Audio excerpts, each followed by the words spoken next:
আসসালামু আলাইকুম। সবাই কেমন আছেন? আশা করছি অনেক ভালো আছেন। তো প্রতিদিনের রুটিন অনুযায়ী আমি আমার স্টাডি সকাল থেকেই শুরু করেছিলাম। আর স্টাডি কমপ্লিট করে ভাবলাম আমি যে প্রোডাক্টগুলো অর্ডার করেছিলাম সেগুলো একটু আনবক্স করা যাক। আর সেটার ভিডিও ধারণ করে রেখেছি কারণ আপনাদের সাথে শেয়ার করব। আজকের ভিডিওটা কিন্তু অনেক ইন্টারেস্টিং হতে যাচ্ছে। তো কারণ আমি এখানে আমার স্টাডি এরিয়াটা মেকওভার করব। সেটার কিছু আইডিয়াও শেয়ার করব। তো সবাই সাথেই থাকেন।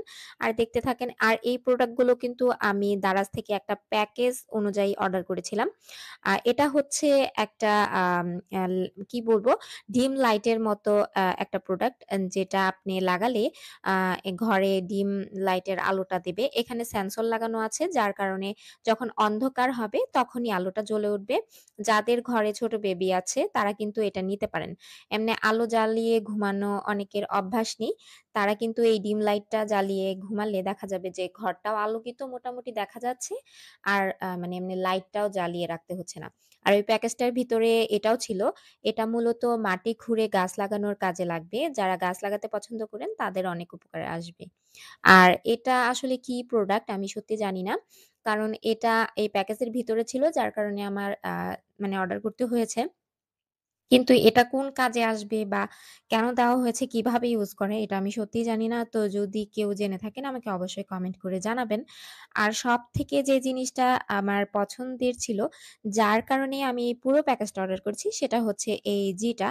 এটা আমি অনেক আ ইয়েতে দেখেছি, অনেক ভিডিওতে দেখেছি। তো এটা আসলে লাইটিংটা খুবই সুন্দর। এখানে বিভিন্ন কালারের লাইটিং রয়েছে আর ব্লুটুথ রয়েছে, ঘড়ির ব্যবস্থা রয়েছে। তো ব্লুটুথ দিয়ে আপনি আপনার ফোনের মাধ্যমে গান শুনতে পারবেন। ধরুন ম্যাথ করছেন, ম্যাথ করতে, করতে একটু গান শুনলেন আ বা কিছু আ মোটিভেশনাল কথাবার্তা শুনলেন ছেড়ে দিয়ে কিছু রমজান মাস চলছে, ওয়াজ শুনলেন। তাহলে কিন্তু খুব ভালো লাগবে। তো ওইটা ছিল যেটা। আর এটা হচ্ছে আরেকটা প্রোডাক্ট। এটা ছোট, ছোট মরিচবাতির মতো আ এই তারটাতে লাগানো। আ এটা আপনি কোনো জার, কাচের জার অথবা কোনো কাচের বোতলের ভিতরে যদি রেখে লাইটটা দেন, এটা কিন্তু খুব সুন্দর একটা আলো দিবে। আর সবথেকে যে বড় প্রোডাক্টটা ছিল সেটা হচ্ছে এই বড় বুক সেলফটা। তো আমি তো ১ম এই এটার পেমেন্ট করে দিয়েছিলাম। তো ভেবেছিলাম জানি না এটা আমি আদৌ পাবো কিনা হাতে। কিন্তু না, অনেক সুন্দর প্যাকেজিং এর সাথে এটা আমি হাতে পেয়েছি। আর এটা জিনিসটাও খুব ভালো ছিল। তো আ হ্যাঁ, এখন বলা যায় যে অনলাইন জগতে আসলে সবাই সবসময় ঠকে না।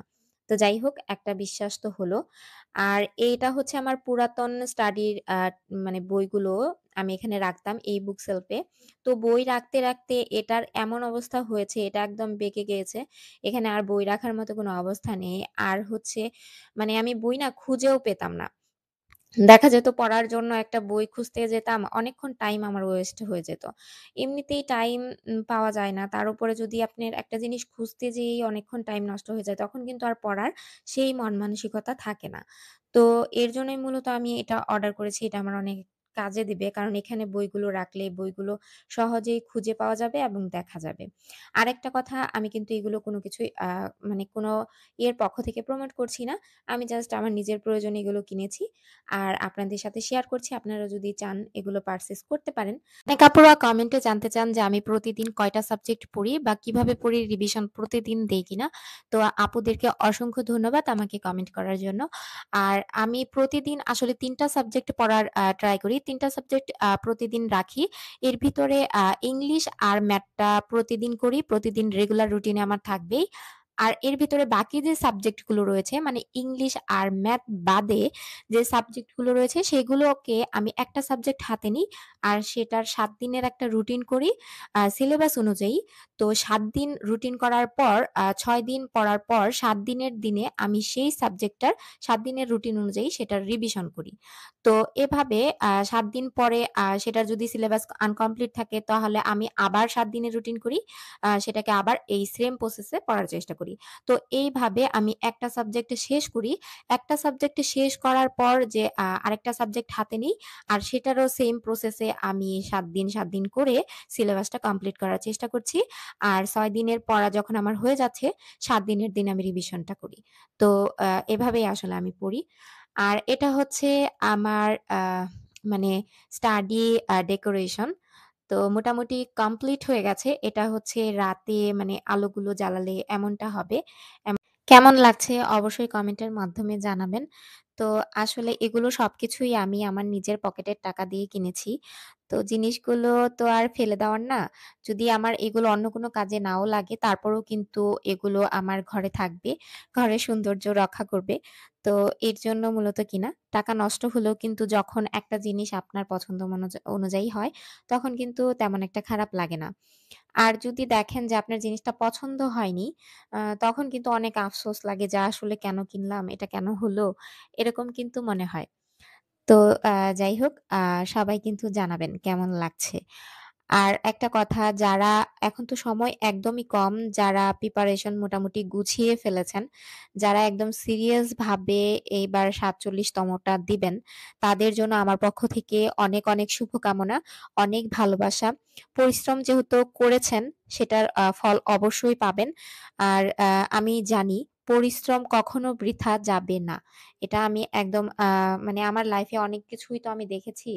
তো সেখান থেকেই বলা, যে জিনিসটাতে আমি এফোর্ট দিয়েছি, সেই জিনিসটা আমি অবশ্যই ভালো কিছু সেখান থেকে পেয়েছি। তো সেটা থেকেই বলছি, অবশ্যই আপনারা সফল হবেন। আর আমি তো মাত্র কয়েকটা দিন থেকে শুরু করেছি প্রিপারেশন। আমার প্রিপারেশন এর তেমন একটা সময় হয়নি। আমি জাস্ট এবারের এক্সামটা দিচ্ছি মানে বোঝার জন্য মূলত যে কেমন হয়। বাট আমি প্রিপারেশনটা ৪৮ তমতে এমনভাবে নিতে চাই যেন সেটা আমার জীবনের ফার্স্ট বিসিএস হয় এবং ফার্স্ট এ যেন আমি কিছু করতে পারি। আসলে সেটা তো সম্ভব না। বাট চেষ্টা করে তো দেখা যেতেই পারে। আ ১ম বিসিএস হবে কিনা কিন্তু চেষ্টা করে দেখা যেতেই পারে। মানে সিরিয়াস নিজের মন থেকে যে একটা সিরিয়াসনেস থাকা সেটা আমি ৪৮ তমর জন্যই রেখেছি। কারণ ৪৭ এ আসলে আমি একদমই সময় পাইনি। আমি মাত্রই ভর্তি হয়েছি। মাত্রই প্রিপারেশন নেওয়া শুরু করেছি। এখন যদি আমি চেষ্টাও করি তবুও আসলে আমি পারব না। কারণ আমার অনেক কিছু বাদ রয়েছে। আমি জানি যে আমার কতটুকু বাদ রয়েছে। আমি সময়ও পাইনি। তো ওই অনুযায়ী চেষ্টা করতে পারিনি। কিন্তু ৪৮ টা যেন আমার অনেক ভালো হয়। আপনারা সবাই আমার জন্য দোয়া করবেন। আর আমার সাথেই থাকবেন শেষ পর্যন্ত।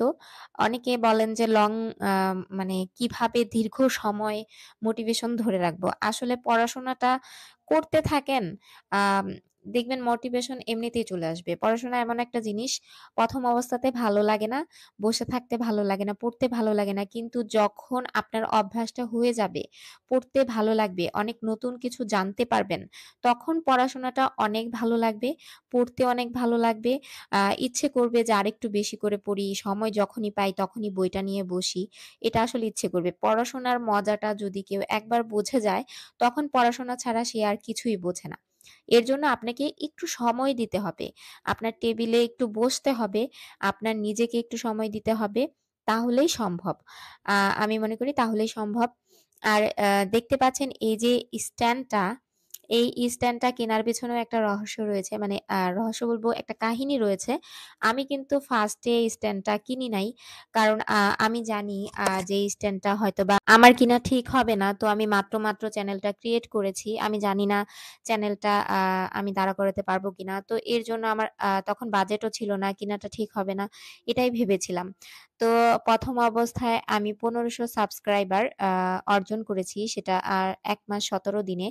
আ আর এই পর্যন্ত আমি কিন্তু ভিডিওটা এই যে দেখতে পাচ্ছেন আমার তৈরি করা জোগাড়, এর মাধ্যমেই করেছি।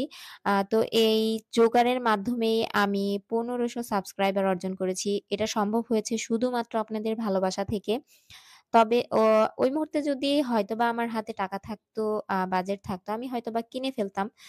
কিন্তু এটা আমার জন্য আসলে অনুপ্রেরণা যে আমি জিনিসটা কিনিনি বাট এটা দিয়ে আমি করেছি। আর এই জোগাড়টা দেখে হয়তোবা অনেকে হাসছেন। আ কিন্তু এটা কিন্তু অনেক কাজে দিয়েছে। আমি এইটা দিয়ে অনেক ভালো ভিডিও করতে পারি।